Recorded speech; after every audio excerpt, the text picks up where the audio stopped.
ڕۆژنامەکە 16 لە ساڵی 1988 16 ئادار ئەها لە کاتی نەورۆز بوو بە هەڵەبجەیەکی بارانکرایە کە بوو لە شارەکانی کوردستان. هەڵەبجە گوتمان نزیک چەندەرە؟ نزیک شاری سلێمانیە. ئێرە لە چەندەرە؟ ئێرە مۆنومێنتی هەڵەبجێ. ئەوە چێە؟ ئەو پیاوە ئەگەر لە هەرجەیەکی دیتان ئەوە چەندە مەری خاوەرە. ئەو منداڵی لە باوەشی گوتیە هەتا وەکو لەو بۆنەی کە باسم کرد لە بۆتان ئەو بۆنە بۆنی سێ بوو، بەس بۆنەکە ژەهراوی بوو. منداڵەکەی توت لە باوەشی گرتبوو هەتا بۆنی لە بۆنەتی تنۆ نەمریتە. هەناکاو کە بۆنەکە هات بە هەموو هەڵەبجەیدا وڵاوەوە یەکسەر بەخۆی بۆ منداڵەکەی بەردبوونەوە. یەکسەر مردی هەر بچە. ئەوتە ئێستا ئەوە چیە؟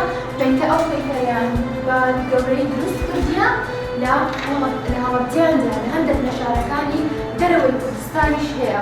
یعنی بۆ نمونە لە خارج ئەوروپا ئەو پەیکە هەر بە ناوی حومەری خاوەرکات بۆ حومەری خاوەر بناسن کە زۆر بەغەریبی مرد. ئێستا ئەگەر بزنە هەڵەبجەی دەبی سەردانی مۆنومێنتی هەڵەبجەی بکەنەوە، چونکە هەموو شتەکانی یادی یابارانی هەڵەبجە لەو جێی داهەیە بەناو ئێرە داهەیە. ئەگەر دووتی بێداوایی بچی زۆر باشە، زۆر شتی دەبینی هەموو یادی کرایتەوە. بەسێ یادێکی زۆر ماخۆشە لە ناو دڵی مندا، یعنی یادێکی هەیە کە لە ناو کووردا نەبیتەوە سێ و بەوەی ناسرایە.